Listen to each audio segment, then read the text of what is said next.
मंच पे बैठे हुए हमारे म्यूनसिपल काउंसिल के चेयरमैन साहब का, वाइस चेयरमैन मैम का, और यहाँ पे बैठे हुए तो सारी म्यूनसिपल काउंसिल का और एडमिनिस्ट्रेशन का बड़ा बड़ा धन्यवाद करता हूँ कि उन्होंने हमें अपनी बात रखने के लिए एक मंच प्रोवाइड किया।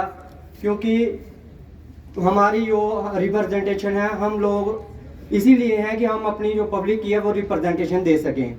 मैं यहाँ पे पूछना चाहता हूँ कि मैं वार्ड नंबर 12 से आया हूँ, वार्ड नंबर 12 की रिप्रेजेंटेशन देना चाहता हूँ। यहाँ पे ये प्रोग्राम जो चल रहा है, मैं चाहता हूँ कि अच्छा प्रोग्राम है, ऐसे प्रोग्राम चलने चाहिए, लेकिन उसकी आउटपुट भी हमें देखनी चाहिए कि आउटपुट भी है उस प्रोग्राम की, या सिर्फ ये गवर्नमेंट का जो पैसा, ये जो पब्लिक का पैसा है, ये जो पब्लिक टैक्सेस पे करती है, वो वेस्ट ऑफ मनी है।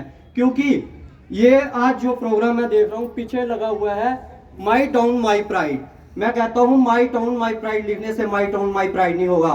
मेरे वार्ड नंबर 12 में जाइए, मंडी खर, वहां से मैं रहता हूँ, वहां से एक गली का जो आपका टेंडर हुआ था वो कम से कम 13 महीने 14 महीने हो गए हैं, लेकिन उस गली का काम सिर्फ वहां से एक बार नाला निकाला गया तो उसको सिर्फ नाले को बनाया गया, लेकिन साथ में जो गली थी उसको आज तक 14 महीने में हम कंप्लीट नहीं कर पाए। उस मसले को लेकर मैं म्यूनसिपल काउंसिल में भी आया, यहाँ पे भी अपनी बात रखी।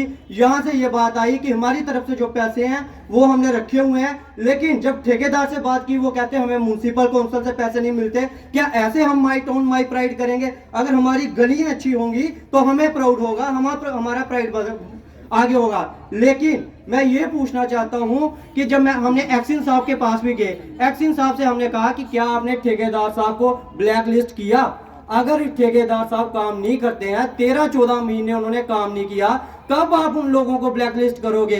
क्या आपको क्या मजबूरी है, कौन सी मजबूरी है कि अगर आपसे उस गली का काम नहीं हो रहा तो आप एक रीजन तो बताइए। ये ऐसे आप कार्यक्रम करोगे, यहाँ पे आप पैसे, पब्लिक का जो पैसा है वो वेस्ट करोगे, वो पब्लिक को मंजूर नहीं है। पब्लिक के मसले हल होने चाहिए इस मंच से। हम ये चाहते हैं, अगर डीसी साहब ने ये मंच रखा है तो बहुत अच्छी बात है। मैं चाहता हूँ जैसे मैं अपनी बात रख रहा हूँ, और भी जो प्रॉब्लम है वो रखनी है। सरकार का गुणगान करना वो अलग बात है, लेकिन अगर हमारे लोगों को कोई समस्या है तो उसको भी हमें उजागर करना पड़ेगा। हम ये नहीं है कि हम बैठ जाएंगे कि सरकार का ही गुणगान करेंगे।